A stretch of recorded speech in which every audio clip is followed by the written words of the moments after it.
Hermanos, la última vez que estuve aquí con ustedes, estuve predicando acerca de la resurrección. Y hoy voy a tratar de terminar un poquito el tema, hablar unas cositas acerca también de la resurrección. Recordando, ¿verdad?, todo lo que vimos, de todo lo maravilloso que fue, ¿verdad?, el testimonio de Cristo Jesús cuando Él resucitó, cuando se apareció a sus discípulos, a tantas personas se le apareció. Más de 500 personas estuvieron con Él después de que Él resucitó. Estuvo más de 40 días enseñando, reafirmando a sus discípulos, a los apóstoles.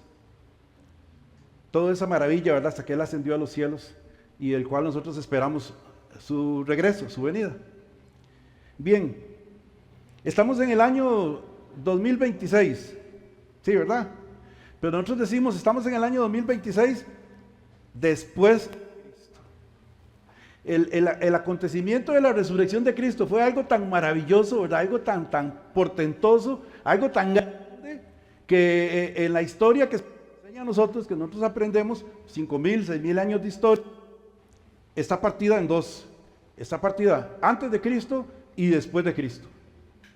Y aunque hoy muchas en el mundo quieran, digamos, quitar la palabra Cristo, entonces dice, antes de la era común, después de la era común, dicen, ¿verdad? Quieren quitar el nombre de Cristo, pero es imposible. Fue tan grande ese acontecimiento que partió la historia en dos. Y así como la historia fue partida en dos, así nuestra historia personal también es partida en dos. Porque una cosa es nosotros antes de conocer a Cristo y otra cosa es nosotros después de conocer a Cristo. Y este evento, este portento, esta maravilla, cambió por completo a los discípulos. Acuérdense que los discípulos estaban temerosos y cuando arrestaron a Jesús y cuando lo crucificaron, ellos se fueron a esconder. Tenían miedo. Porque ellos pensaban que también los iban a matar a ellos. Y tenían razón. Pero Dios tenía un plan, y ese plan que Dios tenía en ese momento se cumplió conforme a las Escrituras. Y eso es lo que quiero, ¿verdad? Porque acuérdense que el Señor Jesús le había dicho a los discípulos desde antes, ¿verdad? Él empezó su ministerio, empezó su predicación, empezó a sanar a los enfermos, empezó a enseñar a las multitudes, alimentó a las multitudes, hizo milagros, todo lo que Él hacía. Y de un momento a otro empezó a decirle a los discípulos que el Hijo del Hombre iba a ser entregado a los pecadores, que tenía que sufrir mucho, que iba a ser muerto y que iba a resucitar al tercer día. Él se los había dicho desde antes. Acompáñenme por favor a Mateo 16, 21. Esta cita también la leímos este domingo que vimos este tema. Mateo 16, 21.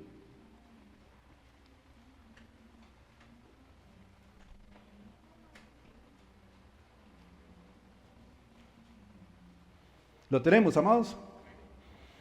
Dice el título, Jesús anuncia su muerte. Dice el versículo 22, desde entonces comenzó Jesús a declarar a sus discípulos que le era necesario ir a Jerusalén y padecer mucho de los ancianos, de los principales sacerdotes y de los escribas, y ser muerto y resucitar al tercer día. Dice el versículo 22, entonces Pedro, tomándole aparte, comenzó a reconvenirle diciendo, Señor, ten compasión de ti, en ninguna manera eso te acontezca. ¿Se acuerdan? Pedro llegó y le dijo, no, Señor, tenga misericordia de usted mismo, que no le suceda eso a usted, que no tenga que pasar por eso. ¿Y qué le dijo Jesús?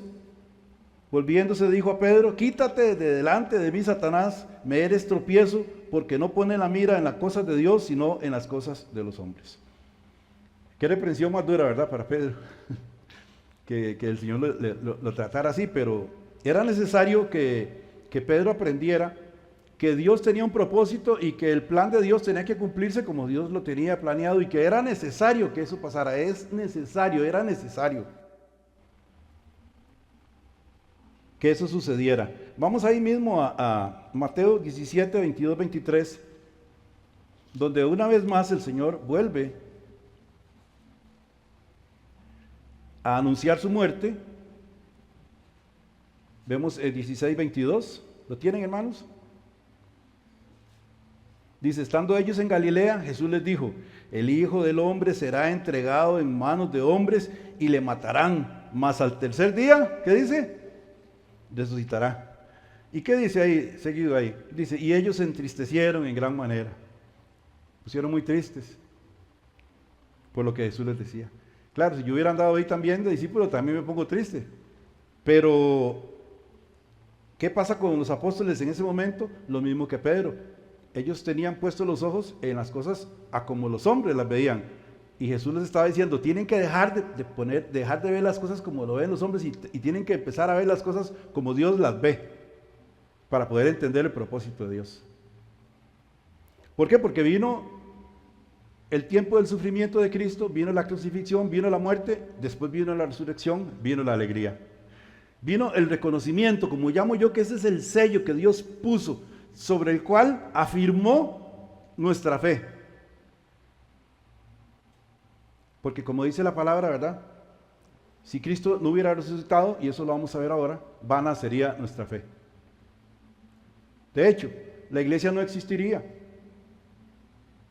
Porque Cristo vino, dio su vida, derramó su sangre, se levantó entre los muertos, ascendió a los cielos, derramó su Espíritu Santo, y a partir de ahí la iglesia comienza. Entonces, sin resurrección no hay iglesia. Y la iglesia de Cristo está formada por millones de personas en el mundo entero. Millones. Y eso es el fruto de lo que Cristo cosechó con su obra preciosa en la cruz. La resurrección es algo maravilloso. Pero hermanos, vean, vamos a 1 Corintios, por favor. 1 Corintios capítulo 15. Y vamos a leer acá la enseñanza que el apóstol Pablo nos da acerca de la resurrección.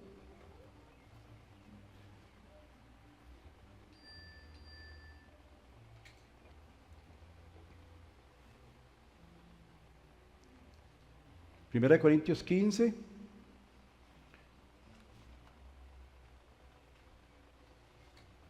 Eso lo leímos también la vez pasada. ¿Lo tenemos, hermanos? Dice, además os declaro, hermanos, el evangelio que os he predicado, el cual también recibisteis, en el cual también perseveráis, por el cual asimismo, si retenéis la palabra que os he predicado, sois salvos, si no creísteis en vano. Porque primeramente os he enseñado lo que asimismo recibí, que Cristo murió por nuestros pecados conforme a las Escrituras. Eso es importante, como les dije yo la vez pasada, porque todo lo que Cristo padeció, como Cristo mismo dice, tiene que ser conforme a las Escrituras. Todo estaba establecido, todo estaba profetizado, tenía que pasar así. Y que fue sepultado y que resucitó al tercer día conforme a las Escrituras. Y que apareció a Cefas y después a los 12, después apareció a más de 500 hermanos a la vez, de los cuales muchos viven aún y otros ya duermen. Después apareció Jacobo, después a todos los apóstoles y al último de todos, como un abortivo, me apareció a mí. Porque yo, dice el apóstol Pablo aquí, soy el más pequeño de los apóstoles. Aquí en este resumen vemos el testimonio que Cristo dio a todos sus discípulos, a todos los que se les apareció. Y eso provocó un cambio total en la manera de ser de los apóstoles y de los discípulos y de todos los cristianos, todos los que habían creído. ¿Por qué? Porque en el momento en que Cristo es arrestado y llevado a juicio, y desde el momento en que Cristo es crucificado, y cuando es sepultado, todos ellos pierden la esperanza. Tenían miedo, eran personas temerosas. Seguro muchos decían, como decían los que iban al camino de Emaús, ¿se acuerdan? Iban tristes en el camino, iban ahí pensando que ya todo había terminado, que a Cristo lo habían matado y que ahí iba a terminar todo.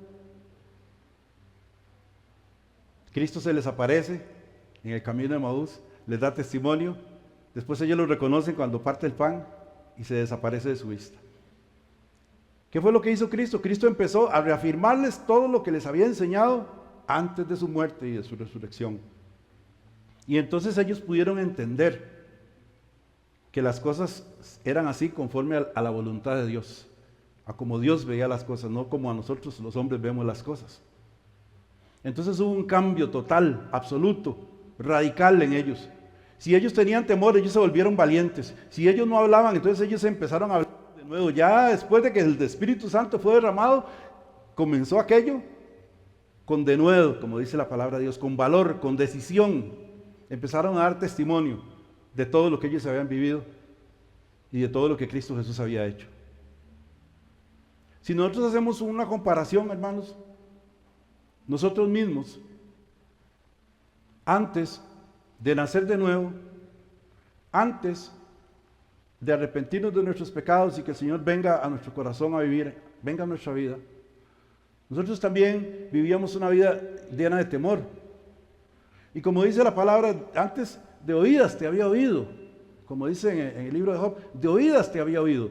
Oíamos hablar de Dios, sí, Dios existe, tal vez íbamos a misa y todo, pero era una cosa de la boca para afuera, era una cuestión nada más religiosa, aparente, externa.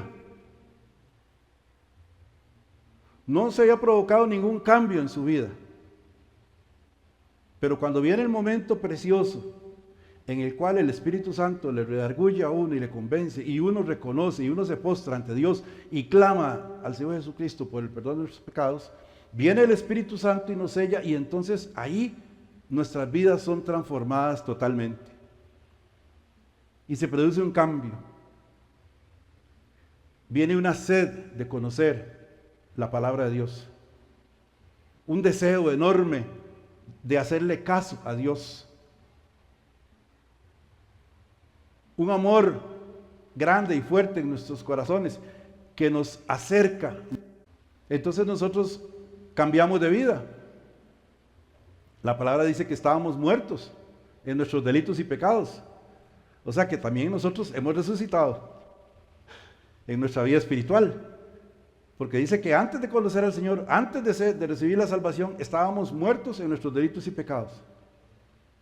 Pero cuando hemos recibido la salvación, hemos recibido la vida y también la vida eterna. Hemos nacido de nuevo. Nuestras vidas han cambiado. Y ese es el propósito de Cristo Jesús. Por eso Cristo vino a la tierra, para cambiar las vidas nuestras, para cambiar la vida de toda la humanidad, para cambiar la vida de todas aquellas personas que creyeran en este mensaje que el Dios Padre nos estaba enviando, que creyeran que Jesucristo es el Señor, que creyeran que solo en Él hay salvación, que Él es el único que puede perdonar nuestros pecados y darnos la vida eterna. Y entonces, todos los que aceptamos ese mensaje y recibimos el perdón de pecados, nuestras vidas son cambiadas totalmente. No existe una sola persona en este mundo que haya nacido de nuevo que pueda decir, mi vida de antes es igual a la de ahora. Porque si eso es así, entonces quiere decir que no ha nacido de nuevo. Porque el Espíritu Santo siempre viene y empieza a transformar, empieza a cambiar. Hay personas que tienen una conversión dramática, de un día para otro son cambiados totalmente. Hay otras que empieza el Señor a tratar con ellas, a cambiarle, a tocar en su corazoncito, a hablar, a convencerle, y lo va llevando y lo va sacando del camino que Dios no quiere que ande, y lo va enderezando sus pasos y llevándole al camino que Dios quiere que camine. Y eso lo hace aprovechando que están los niños y los jóvenes, desde que uno está jovencito, jovencita, y desde que está niño. Dios nos habla a todos. Entonces, Cristo resucita, pero dice la palabra que Cristo es las primicias, es el primero. Y Él, a todos nosotros, también nos va a resucitar. Y también vamos a tener un cuerpo regenerado, como el que tuvo Cristo cuando Él se apareció después de que resucitó. Si nosotros estamos dormidos, como nosotros los cristianos decimos, estamos dormidos, si hemos muerto antes de que el Señor venga, vamos un día a escuchar la voz de Dios que dice, levántate, ven, y nosotros inmediatamente nos vamos a levantar y vamos a ser llevados a la presencia del Señor. Porque Jesucristo tiene todo el poder y toda la autoridad. Y nosotros ya le pertenecemos a Él. Somos de su propiedad. Somos de su propiedad. Y así como le dijo Cristo al apóstol Juan, ven, sube, mira, ven, ven, y así también a nosotros. Yo creo que tal vez nos va a llamar por nuestro nombre. Él conoce el nombre de todos. Ven. Y en un abrir y cerrar de ojos vamos a estar en su presencia. Porque la promesa es vida eterna. No nada más vida y transformación aquí, sino vida eterna. Y eso es sumamente importante. Muy bien, vamos a seguir aquí en el 1 Corintios, en el versículo 9, sigue el apóstol Pablo, 1 Corintios 15:9 dice, porque yo soy el más pequeño de los apóstoles, que no soy digno de ser llamado apóstol porque perseguí a la iglesia de Dios. Cristo se apareció a todos sus discípulos, a todos los apóstoles y todo, pero cuando Él ascendió a los cielos, después se le apareció a Pablo.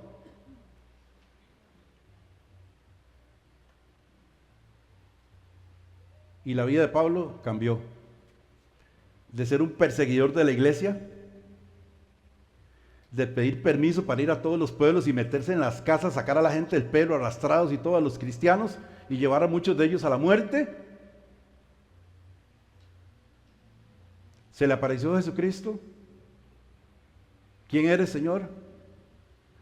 Y Cristo le dice, yo soy Jesús a quien tú persigues. Y se le apareció con un propósito. Le detuvo los planes que él tenía. Y le cambió la vida completamente. Ya no él iba a ser un perseguidor de la iglesia, sino que iba a ser un apóstol de la iglesia. Un enviado de Cristo a las naciones, a predicar el evangelio de salvación, de perdón de pecados y de vida eterna.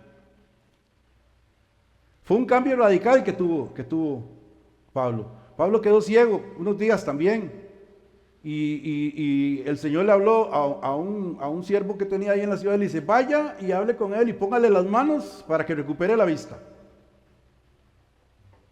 Y yo creo que ese señor no quería ir. Si hubiera sido yo el que me dice, como Pablo perseguía a todo el mundo y todo el mundo metía a la cárcel, Señor, mejor mande a otro, porque si no, capaz que me metía a la cárcel a mí. Pero este siervo fue obediente y fue. Y puso sus manos sobre él, oró, y se le cayeron las escamas que tenía en sus ojos. ¿Saben qué? Nosotros también, antes de conocer al Señor, teníamos escamas en nuestros ojos. Antes de conocer al Señor, teníamos los oídos cerrados y éramos ciegos, hermanos, también. No conocíamos al Señor. Fue necesario que el Señor hiciera algo con nosotros para que nosotros pudiéramos entender que el Señor nos está buscando. Porque el Señor es el quien nos busca. Nosotros no somos los que buscamos a Dios. Es Dios quien nos busca a nosotros. Dios es el que viene. Dios es el que viene, que anda detrás de todos nosotros los seres humanos, para que podamos entender cuál es nuestra condición y que Él quiere que esa condición cambie para bien y para vida eterna. Dice el versículo 10, pero por la gracia de Dios soy lo que soy, y su gracia no ha sido en vano para conmigo. Antes he trabajado más que todos ellos, pero no yo, sino la gracia de Dios conmigo. Porque o sea que yo, o sean ellos, así predicamos y así habéis creído.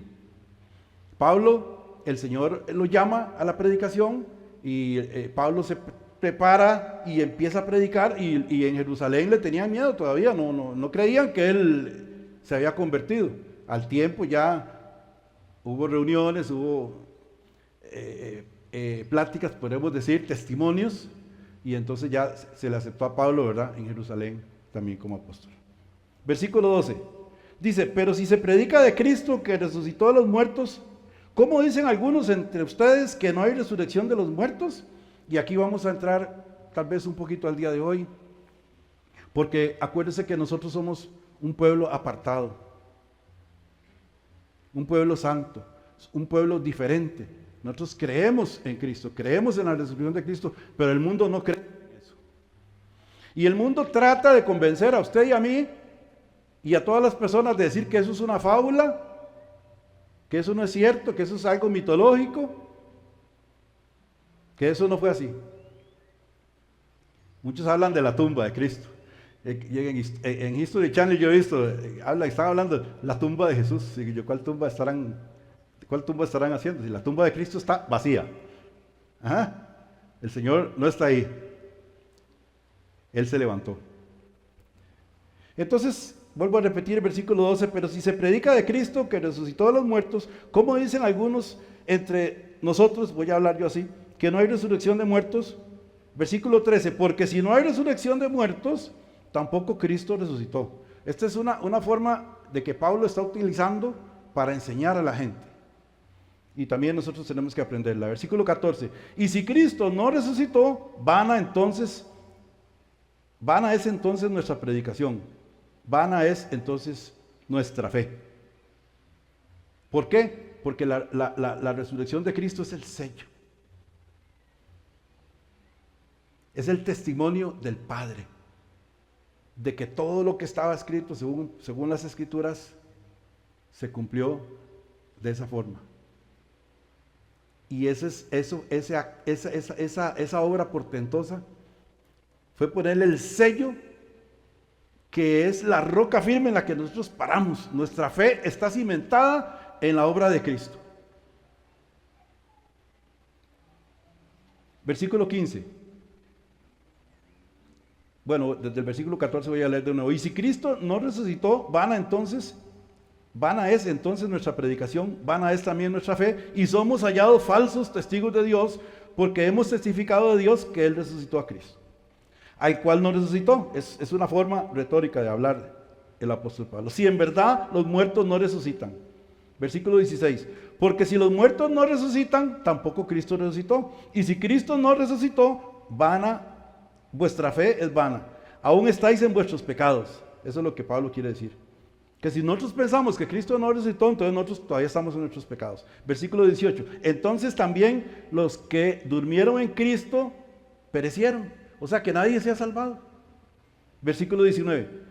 Si en esta vida solamente esperamos en Cristo, somos los más dignos de conmiseración de todos los hombres. Vea usted, este versículo es tremendo. Me acuerdo de mi pastor Orlando, que él recién convertido, dice que él estaba en el primer amor, lo más contento y todo, que haber recibido a Cristo, y llegaron los testigos de Jehová y le leyeron ese versículo, y dice que él lloraba, porque le leyeron ese versículo fuera de contexto, totalmente, ¿verdad? Totalmente fuera de contexto. Imagínense, si en esta vida solamente esperamos en Cristo, somos los más dignos de conmiseración de todos los hombres. Imagínense, y el pastor estaba todo contento porque él había creído en Cristo, y él sentía que había nacido de nuevo, y Dios estaba operando, lo estaba cambiando en su corazón, y le leyeron ese versículo fuera de contexto y se puso triste él. ¿Por qué? Porque todavía no conocía bien la palabra. Entonces él, digamos, con esa tristeza fue y habló con otro hermano más, ya el hermano lo agarró y le explicó a los mijitos, venga para explicarle. Y muchas veces nosotros tenemos que conocer la palabra bien para que un solo versículo sacado de contexto no nos mande a nosotros a pensar otra cosa. Por eso tenemos que conocer bien la palabra de Dios. Todo el contexto. Versículo 20. Ahora sí, viene lo que dice el apóstol Pablo. Mas ahora Cristo ha resucitado de los muertos. Primicias de los que durmieron es hecho. Porque por cuanto la muerte entró por un hombre, también por un hombre la resurrección de los muertos. Se refiere a Adán, ¿verdad? La muerte entró por un hombre, entró por medio de Adán. Y la resurrección por medio de Cristo. Versículo 22. Porque así como en Adán todos mueren, también en Cristo todos serán vivificados. Yo voy a leerlo así. Porque así como en Adán todos morimos, también en Cristo todos seremos vivificados. Así es como tenemos que leer esto. Versículo 23. Pero cada uno en su debido orden. Cristo primero, las primicias y luego los que son de Cristo en su devenida.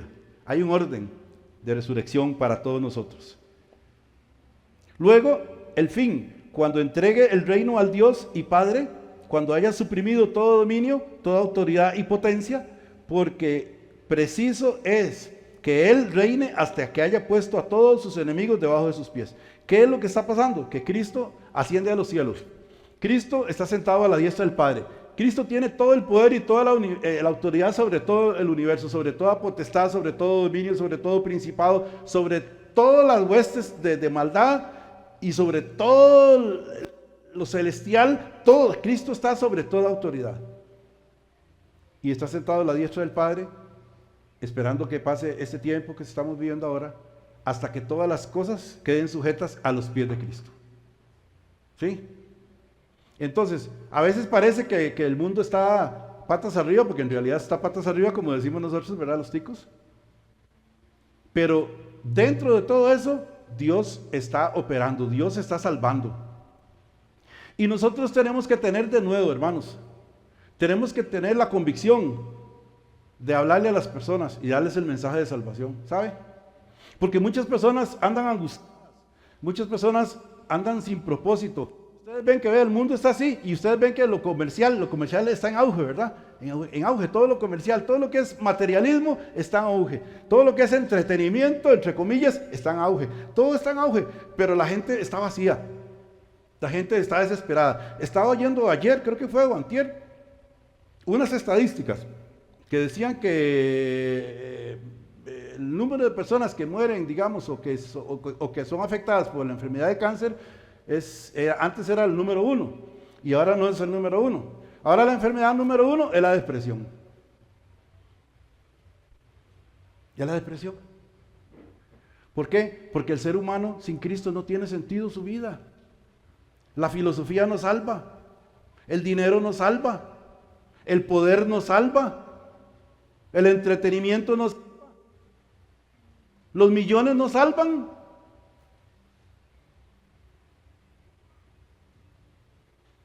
¿De qué le sirve al hombre ganar el mundo entero si pierde su alma? Cristo nos dejó ese mensaje. Él es la vida está en Él. Y si nosotros lo aceptamos a Él, nosotros tenemos la vida. El que tiene a Cristo, tiene la vida. Y cuando decimos vida es propósito, amados hermanos, que hay un propósito eterno en nuestros corazones. Que no importa si nosotros tenemos o no tenemos, hermanos, si tenemos en abundancia o si estamos en escasez, porque la vida nos toca a veces tener y al rato nos toca no tener, hermanos. La vida a veces nos toca llorar y a veces nos toca reír, hermanos. La vida nos toca a veces estar alegres y a veces estar tristes, hermanos.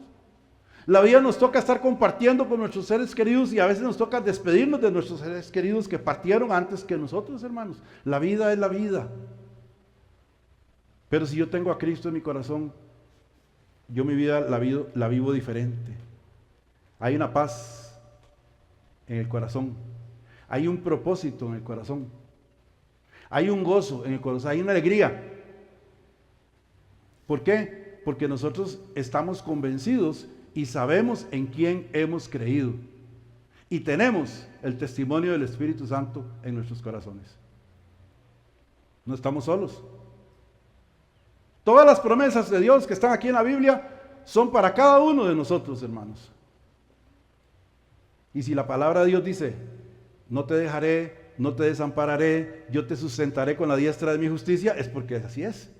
El Señor está ahí para ayudarnos, el Señor está para acompañarnos, el Señor está para arrullarnos, el Señor está para reconfortarnos. Estamos tristes, el Señor viene, clamamos a Él y Él viene a nosotros.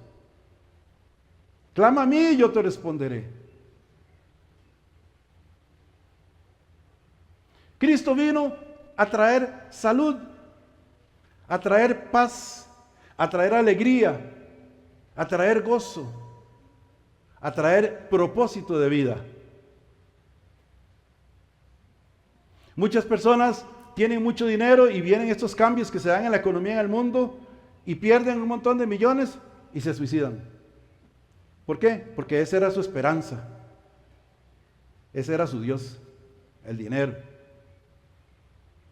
Pero nosotros no, si hoy tenemos y mañana no tenemos, sabemos que Cristo está con nosotros y sabemos que Él nos va a ayudar a salir de alguna manera de la situación en que estamos, porque Él lo ha prometido. Y nosotros tenemos que confiar en Él, porque a veces nos dejamos llevar por nuestros sentimientos, nuestras emociones, más que en la palabra del Señor. Sí, somos humanos y hay que darle campo a las emociones, porque si no, no seríamos humanos, ¿verdad? El mismo Cristo lloró, ¿verdad? Jesús lloró cuando le hablaron de su amigo Lázaro, que estaba muerto. Jesús lloró, a pesar de que Él sabía el propósito y Él sabía lo que iba a hacer y todo, pero en la forma humana Él lloró, nosotros también. Pero no tenemos que quedarnos ahí, hermanos. No tenemos que quedarnos ahí en esa tristeza, tenemos que dar un paso adelante y confiar en Dios, en lo que Él tiene, el propósito que Él tiene para cada uno de nosotros. Usted no está sola, usted no está solo. El Dios vivo camina a la par suya y lo defiende y lo guarda y lo consuela. ¿Necesita usted consuelo? ¿Está triste? Invoque el nombre del Señor. Porque el mismo Espíritu de Dios que levantó a Jesús de entre los muertos es el que habita en su corazón y en el mío. Maravilloso. Búsquelo, llámelo, háblele. Dígale: Señor, me siento triste, me siento acongojado, siento que mi vida no tiene propósito, no veo solución yo a estos problemas que tengo, Señor.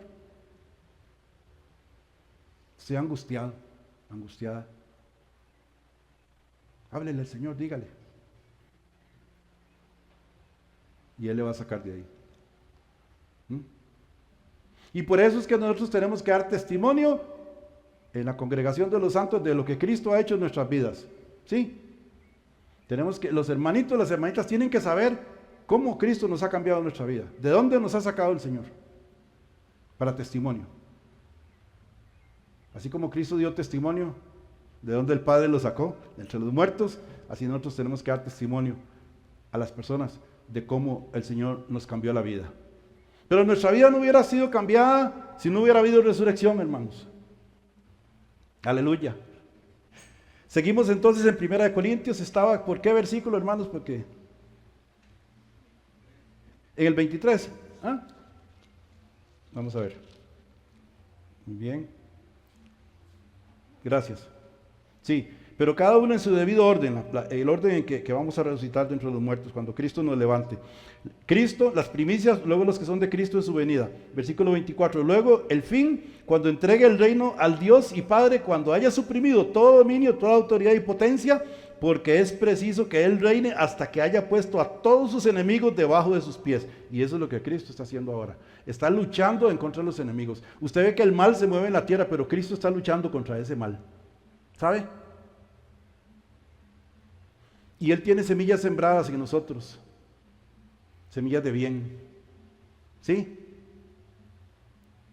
Y en mucha gente, millones de personas en el mundo, tiene sembradas semillas de bien. Versículo 26. Y el postrer enemigo que será destruido es la muerte. Versículo 27. Porque todas las cosas las sujetó debajo de sus pies. Y cuando dice que todas las cosas han sido sujetadas a Él, claramente se exceptúa aquel que sujetó a Él todas las cosas. Pero luego que todas las cosas le estén sujetas, entonces también el Hijo mismo se sujetará al que le sujetó a Él todas las cosas, para que Dios sea todo en todos. Todas las cosas fueron sujetadas a Cristo. Dios le dio toda la autoridad. Cuando todas las cosas queden sujetas a Cristo, entonces, cuando esa obra se complete, entonces Cristo mismo va a llegar y le va a decir al Padre: Padre, aquí está. Aquí está. Versículo 29. De otro modo, ¿qué harán los que se bautizan por los muertos? Usted sabía que hay gente que se bautiza por los muertos. Ahí, no sé si son los testigos de Jehová. Y hay gente que tenía esa costumbre, porque ellos decían: no, yo me voy a bautizar en nombre de mi tío que se murió para que se salve. ¿Ve? Esa es una creencia, ¿verdad? Entonces, vamos a ver. De otro modo, ¿qué harán los que se bautizan por los muertos? 29, versículo 29. Si en ninguna manera los muertos resucitan, sigue la disertación de Pablo, ¿verdad? Porque ¿Por qué? Pues se bautizan por los muertos. ¿Y por qué nosotros peligramos a toda hora? Os aseguro, hermanos, por la gloria que de vosotros tengo en nuestro Señor Jesucristo, que cada día muero. O sea, Él sufre por compartir el Evangelio. Si como hombre batallé en Éfeso contra fieras, ¿qué me aprovecha? Si los muertos no resucitan, comamos y bebamos, porque mañana moriremos. ¿Sí ha oído ese dicho usted? De ahí viene. Versículo 33. No erréis, dice Pablo, no se equivoque, no se equivoque. Las malas conversaciones corrompen las buenas costumbres. Vea que cómo nos enseña Pablo. No sé si a ustedes, uno siempre conversa con las personas. ¿A ustedes le han dicho que la resurrección de Cristo es una fábula? ¿A quién le han dicho eso? Levante la mano. ¿A nadie? ¿A usted le han dicho? ¿A nadie más?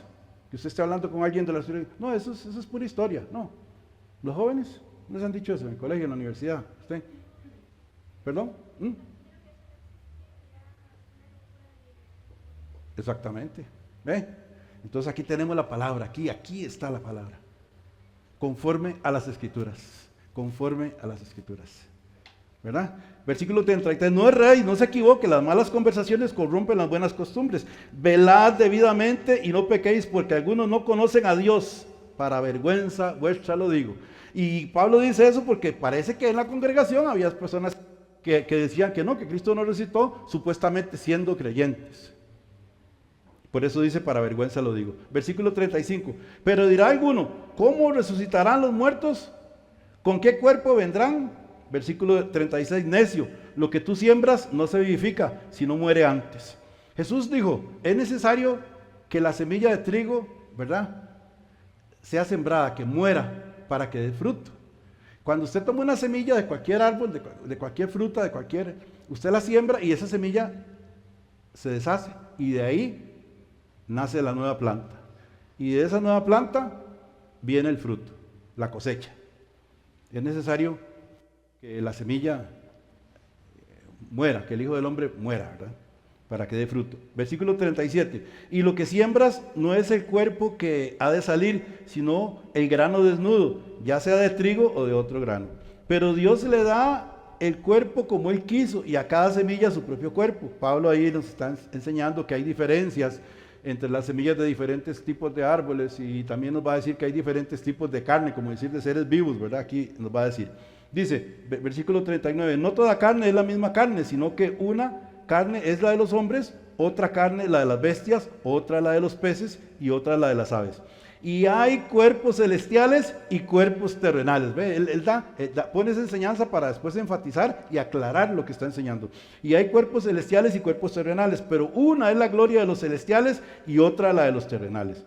Una es la gloria del sol, otra la gloria de la luna, y otra la gloria de las estrellas. Pues una estrella es diferente de otra en gloria. Versículo 42. Así también es la resurrección de los muertos. Se siembra en corrupción, resucitará en incorrupción. O sea, se siembra en corrupción quiere decir que este cuerpo material se corrompe, muere, ¿verdad? Pero cuando se resucite va a ser incorruptible. Se siembra en deshonra, versículo 43, resucitará en gloria. Se siembra en debilidad, resucitará en poder. Versículo 44, se siembra cuerpo animal, resucitará cuerpo espiritual.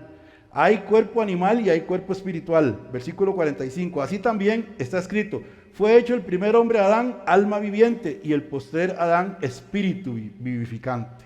El postrer Adán es Cristo.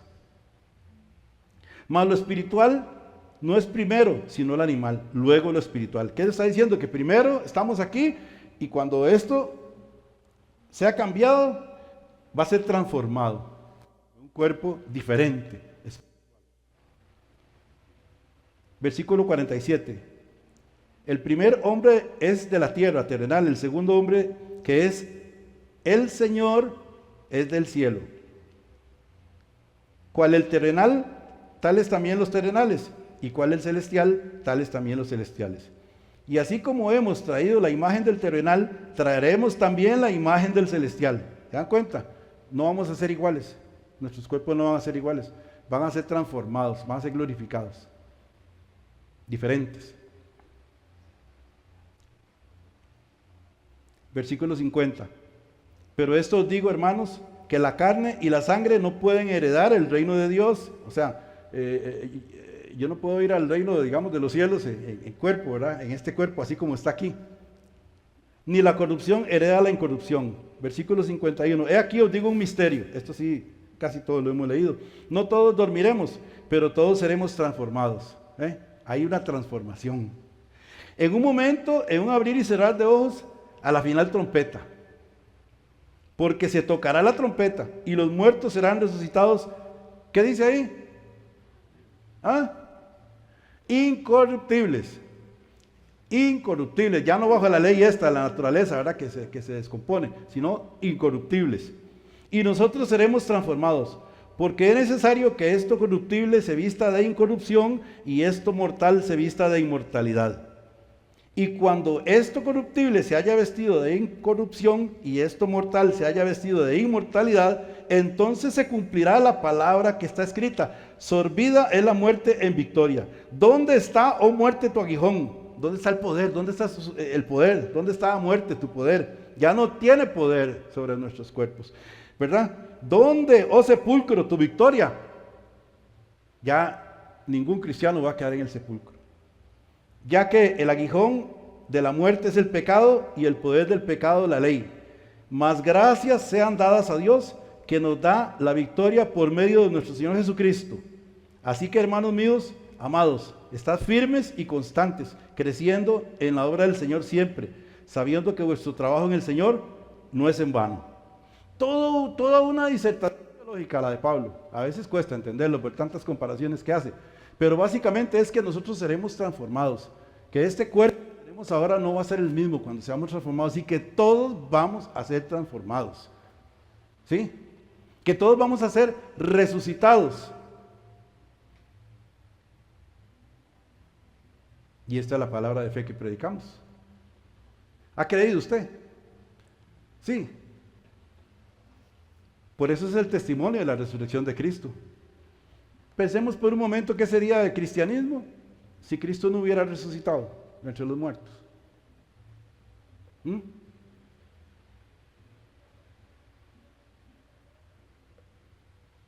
Por eso Dios nos da ese testimonio, para que sea afirmada nuestra fe, establecida, para que tengamos una fe fuerte, madura.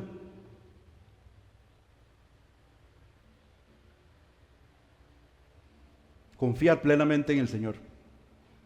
Vámonos al libro de Isaías, y para terminar, porque no quiero hacer esto muy largo. Isaías, vamos a Isaías 53. Eso nosotros lo conocemos. Este pasaje bíblico nos habla de Jesucristo, pero esto lo escribió el profeta Isaías, creo que como 700 años antes de que Cristo naciera. Y ahí él nos explica, con sus palabras de profecía, todo lo que Cristo iba a padecer, ¿verdad? Por eso a mí me gusta cuando yo leo que Cristo dice, conforme a las Escrituras. Entonces usted tiene que ir a las Escrituras. Yo tengo que ir a las Escrituras para confirmar eso. Acuérdense que los primeros cristianos no tenían el Nuevo Testamento. El Nuevo Testamento se estaba escribiendo en ese momento. Ellos solo tenían el Antiguo Testamento. Muy bien, Isaías 53. ¿Lo tenemos, amados? ¿Sí? Dice, ¿quién ha creído a nuestro anuncio? Este es Dios hablando, el Padre, ¿verdad? ¿Y sobre quién se ha manifestado el brazo de Jehová? ¿Quién ha creído a nuestro anuncio? Ahí se refiere, ¿quién ha creído a la profecía que el Padre nos ha dado? ¿Y sobre quién se ha manifestado el brazo de Jehová? Sobre quién se ha manifestado el poder de Dios. Dice, subirá cual renuevo delante de él y como raíz de tierra seca. Eso es una expresión de cómo Cristo, ¿verdad? Va a nacer, cómo va a crecer. Y como raíz de tierra seca, donde no hay, ¿verdad?, nutrientes, ahí donde no hay tierra fértil, ahí Él va a nacer. No hay parecer en Él, ni hermosura. Le veremos más sin atractivo para que le deseemos. Jesús, vamos a ver, ¿cómo podía ser la apariencia física de Jesús?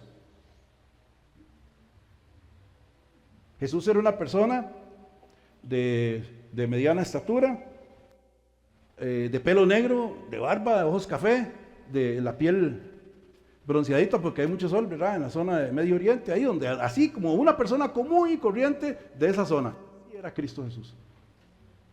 A nosotros que vemos muchas películas y mucho Hollywood, ¿verdad? Entonces todos los Cristos son de ojos verdes y rubios, ¿no? ¿Verdad? Entonces aquí nos habla también de la sencillez de la persona, ¿verdad? Porque nos habla también, digamos, de que Cristo no se vino a manifestar como jefe de un gobierno, ¿verdad? Como jefe de un poder económico, sino que Cristo se vino a manifestar en una forma sencilla, en medio de nosotros. ¿Estamos? Muy bien. Le veremos más inatractivo para que le deseemos. Versículo 3. Despreciado y desechado entre los hombres. Cristo, acuérdense, fue rechazado, fue despreciado, fue, ofendido de gran manera, escarnecido, y fue crucificado. Y saben una cosa, la crucifixión era una persona completamente, ¿sabían? Usted sabe qué vergüenza, ¿verdad? Tras de que lo crucifiquen a uno, todavía que lo crucifiquen desnudo, qué vergüenza. Porque se trataba, la cruz, esa muerte que tenían los romanos, era tratar de humillar a la persona a lo máximo. Y no solo humillarla a lo máximo, sino hacerla sufrir a lo máximo. Ese era el propósito de la cruz romana. Despreciado y desechado entre los hombres. Pero ¿qué dice? Varón de dolores, experimentado en quebranto. Jesucristo dice aquí que es varón de dolores, experimentado en quebranto. Quiere decir que Cristo, Él, todo lo que usted puede sentir de sufrimiento, todo lo que usted puede sufrir, toda la desesperanza que usted puede sufrir, toda la angustia que usted puede sufrir, todo el rechazo que usted puede sufrir, toda la falta de propósito, todo lo que usted puede sufrir, de lo peor que puede sufrir y que podemos sufrir, me incluyo desde luego, como seres humanos, Cristo lo cargó. ¿Estamos? Él conocía todo eso.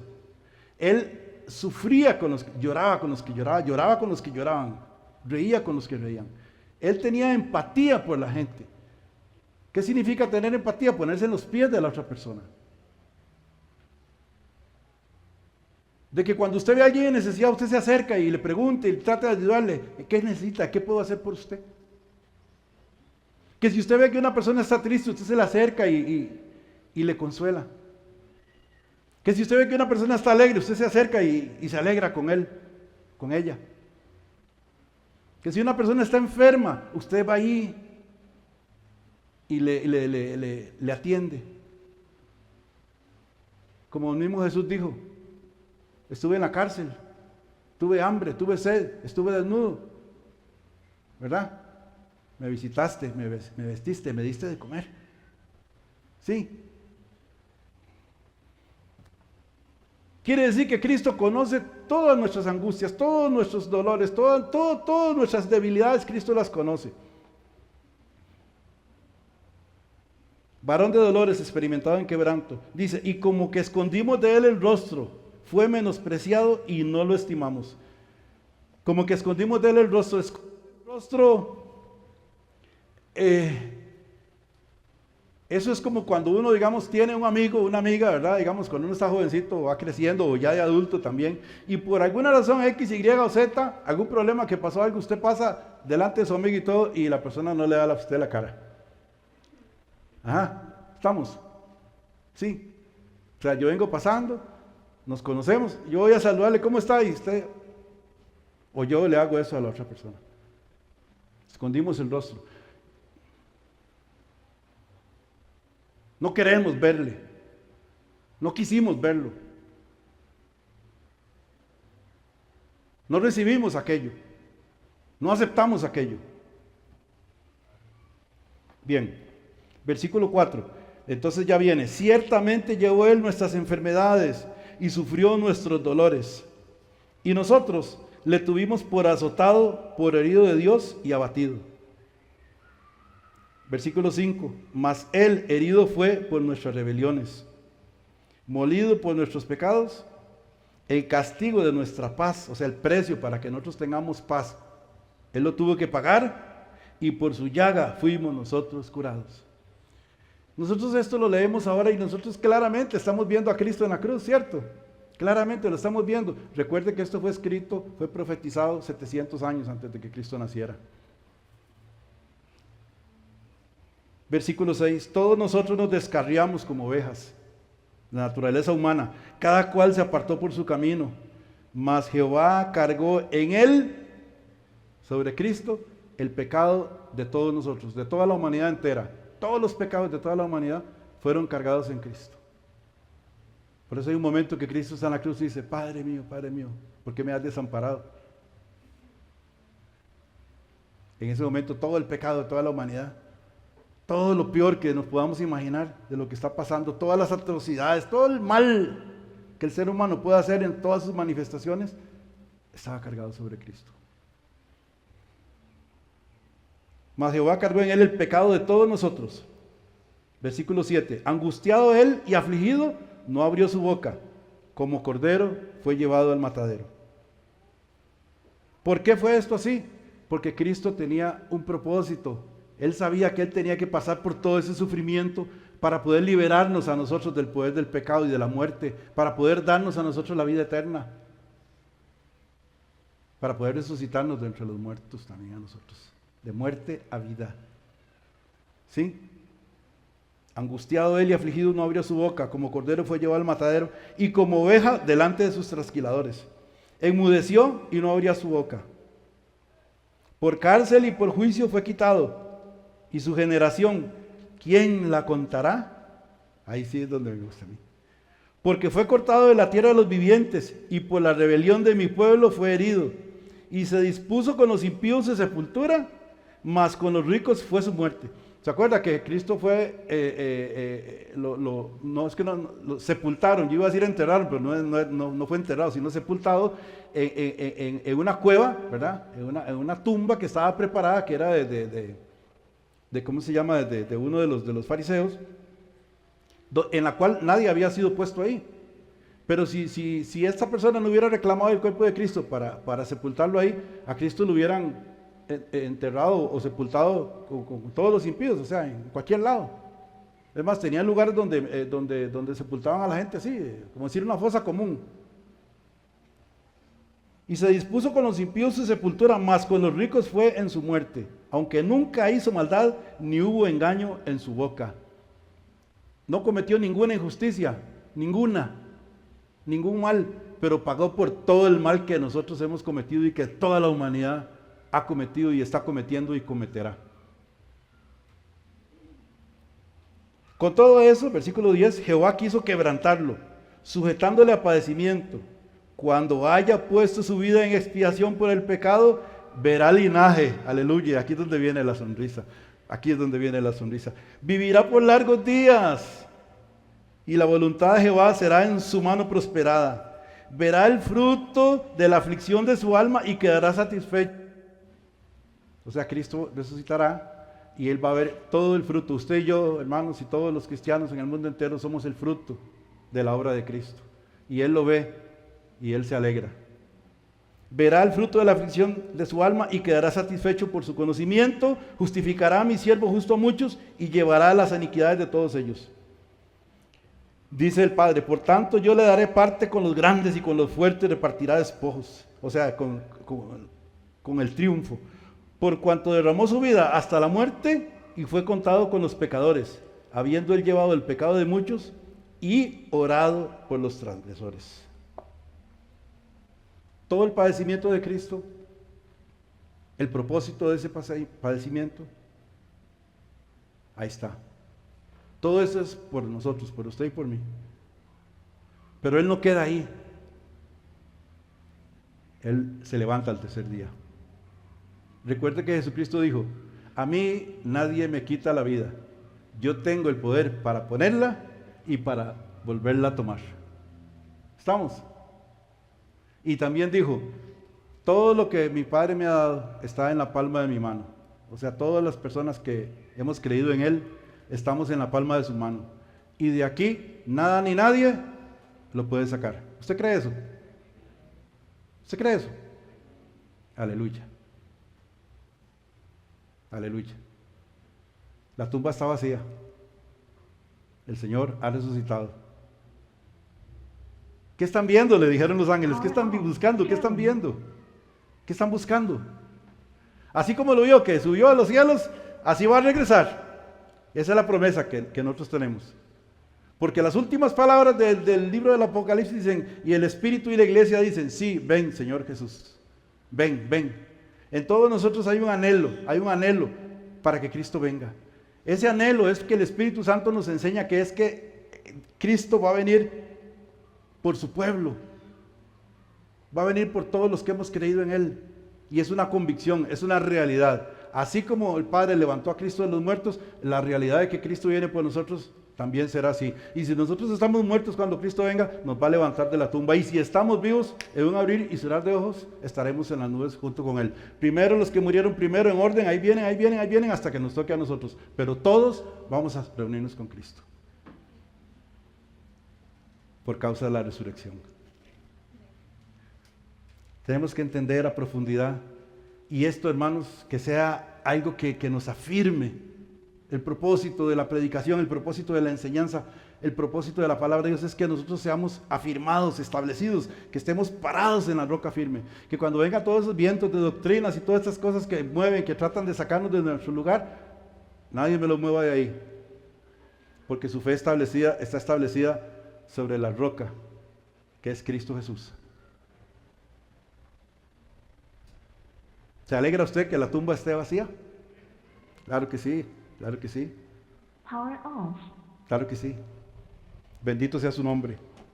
Iglesia, vamos a dejarlo aquí, ¿está bien? Porque si no yo sigo. Y no es el propósito. Pero sí el propósito es, amados hermanos, que amen las Escrituras. Amen las Escrituras, porque así como Cristo dijo, conforme a las Escrituras, ame usted las Escrituras, lea la Biblia. Si no entiende algo, pregunte, ¿verdad? Todos tenemos un nivel de conocimiento, ¿verdad? Vamos aprendiendo poquito a poco. Si no, pregunte, vamos aprendiendo, pero usted tiene que conocer la palabra de Dios. Porque conociendo la palabra de Dios, usted conoce el propósito de Dios para su vida. Así que, iglesia, le bendigo en el nombre de Jesús. Recordando que el mismo Espíritu que levantó a Cristo Jesús de entre los muertos es el que habita en su corazón. El que le habla, el que le consuela, el que le lleva por buen camino, el que le da testimonio de la verdad. Porque sabe una cosa, mi amado hermano, y esto es para otra prédica, el testimonio del Espíritu Santo, hermanos, en nuestros corazones, en nuestra vida, es lo más importante que usted tiene que cuidar. Porque esa es la certeza que Dios Padre mismo, que el mismo Jesús nos da directamente a nosotros, que hemos creído, que hemos sido salvados, que hemos sido perdonados, que nuestro nombre está escrito en el libro de la vida y que Cristo viene por nosotros. Y así como Él resucitó, también nosotros seremos resucitados. El propósito de Dios se va a cumplir, hermanos. Todas sus promesas se van a cumplir y se están cumpliendo ahora mismo. Ahora mismo se están cumpliendo en nosotros, en nuestras vidas, en nuestras familias, en nuestros hijos, aleluya, nuestros jóvenes, jovencitas, nosotros los ancianos. El Señor nos va guiando por su Espíritu, nos va guiando por el camino que Él quiere que caminemos. Él nos hace que demos buen fruto, buen fruto. Él nos hace dar testimonio,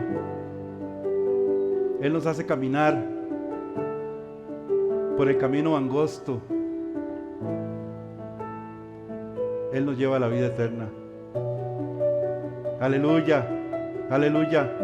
El Señor no está muerto, el Señor está vivo. Nosotros tenemos un Dios vivo, no de piedra, ni de madera, ni de yeso, ni de palo, de metal, de nada. Mi Dios vive, Cristo vive. El Todopoderoso, el gran yo soy, el Alfa y el Omega, el principio y el fin. El que era, el que es y el que ha de venir. El Todopoderoso. Aleluya. Ese es mi Señor. Ese fue el que tuvo misericordia de mí un día. Ese fue el día que yo clamé y Él me respondió. Y me cambió la vida totalmente. no me abandonó, no me dejó solo, no me dejó tirado. Cuando nadie daba nada por mí, Él dio todo por mí. Y lo mismo hace con todos nosotros. Cada uno de ustedes sabe en su corazón lo que Cristo ha hecho por usted y lo que está haciendo. Y a muchos los está llamando ahorita, los está llamando, el Espíritu Santo lo está con cuerdas de amor, porque con cuerdas de amor te atrae. Como el profeta Jeremías, con cuerdas de amor. El Espíritu te habla, te guía, te convence, te bendice.